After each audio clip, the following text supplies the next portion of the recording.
Si Utoy. Kasi per training na nila, Lapas Tarlac ngayong Saturday. Release nila bukas, Sunday. Ayun, tignan natin si Utoy. Bali wala pa tayong binibigay dyan na kahit anong gamot. Kasi na malapit pa naman yung training niya.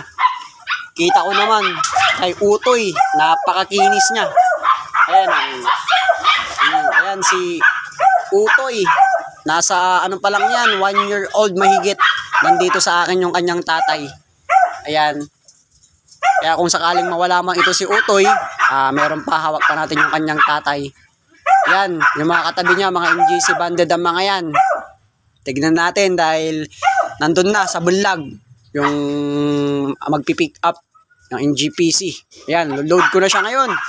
Ayan, sana huwag ka nang makauwi, Utoy. Tignan na lang kita pag wala na akong update sa kanya, ibig sabihin na wala na si Utoy. Ayun, Utoy.